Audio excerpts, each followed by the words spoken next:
Azim. Bismillahirrahmanirrahim. Assalamu alaikum wa rahmatullahi wa barakatuh. Monsieur le ministre, permettez-moi d'abord de saluer ma population en ma langue.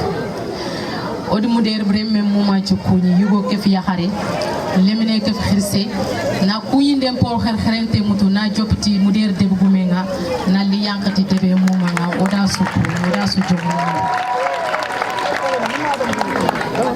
Monsieur le ministre de l'Hydraulique et de l'Assainissement, Monsieur le préfet du département de Bakel, Monsieur le sous-préfet de la commune de Moudiri, Monsieur le DG de l'OFOR et l'ensemble de son équipe technique, Monsieur le maire de la commune de Moudiri, Monsieur le conseil départemental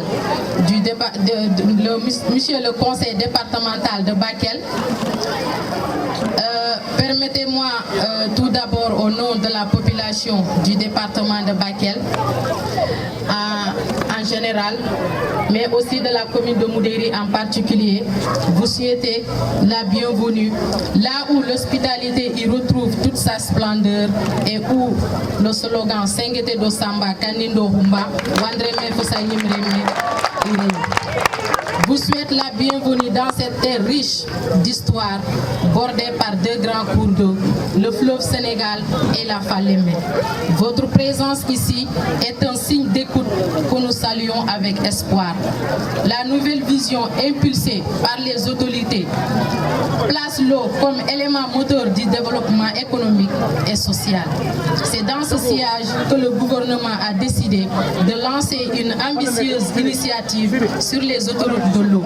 Cette infrastructure stratégique fournira de l'eau potable à près de 5 millions de personnes dès sa mise en service et 11 millions d'usagers à l'horizon 2050. L'inauguration du système d'approvisionnement en eau potable de Afébelel, et le lancement du projet d'accès à l'eau potable à Bakel en est une illustration parfaite. Nous sommes aussi conscients que Bakel est au cœur de ce projet. Mais le pari est loin d'être gagné, monsieur le ministre. Je ne vais pas m'attarder trop sur tout ce qui est problème comme problème dans le département de Bakel, parce que je sais que vous avez un calendrier chargé et ceux qui m'ont précédé ont déjà cité quelques-unes de ces problèmes, c'est-à-dire les problèmes de route dans le département de Bakel. Nous avons un manque criard d'infrastructures routières, mais aussi sanitaires dans le département de Bakel. Quelqu'un vient tout de suite de le dire, on manque d'hôpital de niveau 1 dans le département. Récemment, j'ai écrit au ministre de la Santé concernant cela et le budget a même été voté concernant la construction de cet hôpital de niveau 1, mais jusqu'à présent, elle tarde à voir le jour. Nous voulons vraiment que lumière soit faite sur ça.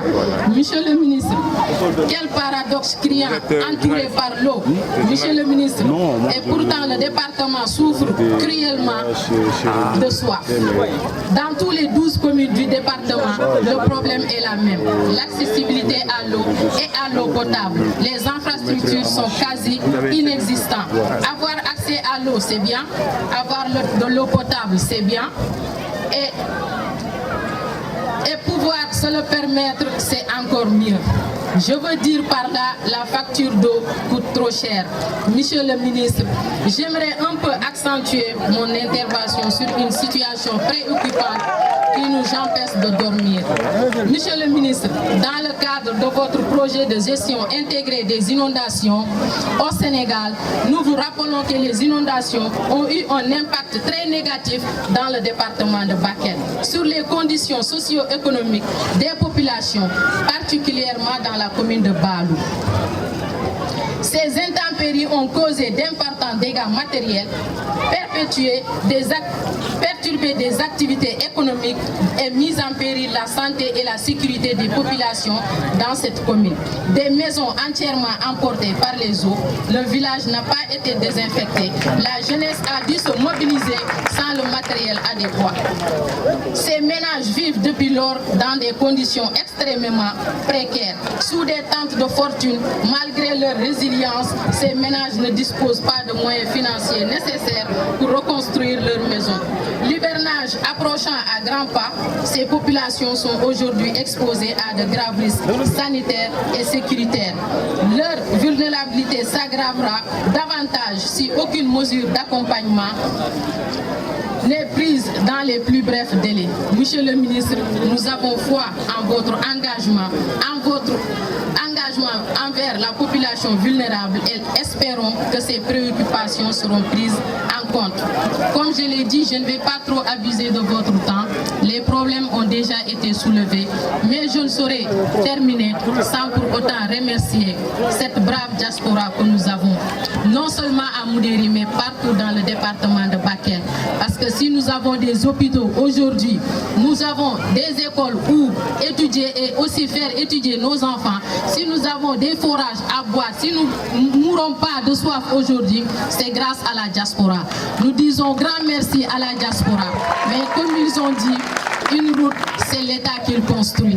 Et actuellement, dans le département de Bakel, nous avons un manque criard d'infrastructures routières. Et c'est un frein, un véritable frein pour le développement de ce département qui regorge de ressources, mais vraiment qui a un problème à exploiter.